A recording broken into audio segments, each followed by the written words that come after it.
Consciência e paz começando. Bem-vindo, bem-vinda. Se inscreva no canal para que você possa receber novas notificações de vídeos reflexivos.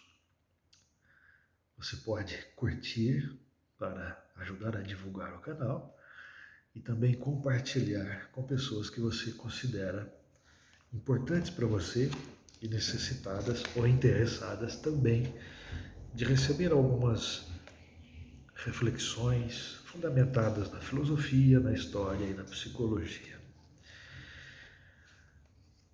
Possessão demoníaca.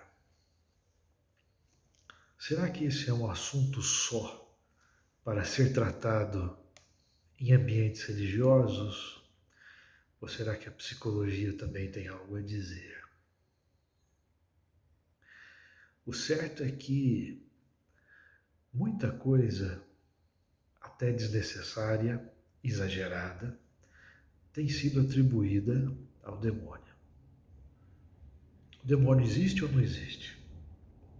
Para quem lê o Evangelho, fica muito claro, Jesus Cristo curava doenças e expulsava demônios. São coisas diferentes. Existe uma doença que é realmente puramente física, fruto de uma herança genética, fruto de um acidente, de um trauma. Existem também as doenças psíquicas. Estamos inseridos num contexto onde existem muitas contingências que podem se tornar patologias, fenômenos psicossomáticos. E existe também essa realidade espiritual, essa dimensão espiritual. O ser humano é corpo, alma. Nós temos uma dimensão física, nós temos uma dimensão psíquica de natureza espiritual, vamos dizer assim. Corpo, alma, espírito. Corpo, mente, espírito. Existem seres puramente materiais, por exemplo, uma pedra. E existem seres puramente espirituais, anjos, demônios. Então a linguagem teológica precisa se aproximar da linguagem psicológica a fim de que tenhamos uma compreensão mais ampla, menos limitada, menos míope. Um sacerdote no Brasil, que ficou muito conhecido, chamado Padre Oscar Gonzalez Quevedo, escreveu um livro Antes que os Demônios Voltem. Isso causou um transtorno na Igreja Católica e o Padre Quevedo então ficou 6 anos sem poder se comunicar, sem poder lecionar, sem poder atender, sem poder escrever.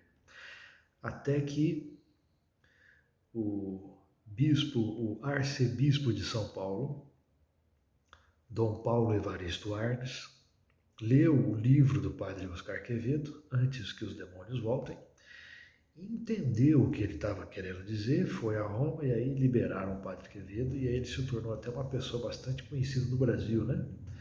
Participou de vários programas. Antes que os demônios voltem, na verdade não é uma negação da existência do demônio. O Padre Quevedo precisaria ter sido mais e melhor conhecido. O que ele estava dizendo é a respeito dos exageros. Qualquer coisa era atribuída ao demônio. Isso criava ambientes supersticiosos, mais prejudiciais do que saudáveis. Muita gente começou a acreditar mais no poder do demônio do que na presença de Cristo. Esse era o alerta que o Padre Quevedo gostaria de fazer. E o Papa Francisco, logo nos primeiros meses de seu pontificado, iniciado no ano de 2013, já foi esclarecendo: quem não acredita na existência dos demônios não acredita nos evangelhos. Então é preciso fazer uma distinção, é preciso termos um discernimento. Existem fenômenos físicos, existem fenômenos psíquicos, existem fenômenos psíquicos e físicos oportunizados pela presença de seres espirituais que estão aí também para nos prejudicar. A obsessão é uma aproximação desses seres que nos induzem a pecar, a cair nas garras do inimigo de Deus, que é o nosso inimigo também. E existe a possessão, onde então o inimigo realmente toma posse da nossa mente e há aí um processo de despersonalização. Já nem somos mais, nem nos reconhecemos mais e os outros nem nos reconhecem mais. Por exemplo, quando Judas foi trair Jesus, entrou nele o próprio Satanás. Judas ficou possesso. Outra coisa é gente fazendo papel de possesso, gente sendo paga para fazer papel de possesso. Aí já é ambiente supersticioso com fins lucrativos, né? Aí, ó, abra o olho. Eu queria ler um trechinho aqui do Evangelho, aliás, do Novo Testamento, a carta de São Tiago, capítulo 1, versículo 13, e prosseguindo no versículo 14, diz o seguinte: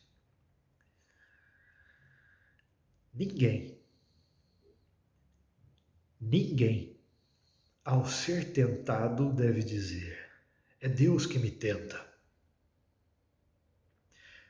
Pois Deus não pode ser tentado pelo mal e tampouco tenta alguém. Antes, cada ser humano é tentado por seu próprio desejo que o arrasta e seduz. Em seguida, o desejo concebe o pecado e o dá à luz. E o pecado, uma vez consumado, gera a morte. Está escrito na Sagrada Escritura. Qual é a interpretação? Não podemos atribuir todas as nossas maldades à ação dos demônios. O ser humano também é capaz de fazer maldades. Temos uma natureza animal, mamífera, que gosta de delimitar territórios. Quem se aproxima é uma ameaça e eu mostro garras e dentes e também vou fazer coisas ruins. Egocentrismo, egoísmo. Por isso que Jesus vem com a proposta da pacificação, do diálogo, do acolhimento, do altruísmo, da partilha. Então não vamos atribuir tudo aos demônios não, viu? E a psicologia, em parceria com os bons sacerdotes, bispos, padres, pastores, precisa entrar nessa comunicação, nesse diálogo, analisar cada caso, para que possamos fazer um diagnóstico correto. O que está acontecendo com a pessoa? É só físico? É só orgânico? É psíquico? É só psíquico? É psíquico com reflexos orgânicos? E tudo isso é oportunizado pela presença do mal? Vamos analisar junto. E o beneficiado sempre será o ser humano. Pela graça de Deus, que nos deu toda essa inteligência e capacidade para intuir, orientar, discernir e cuidar.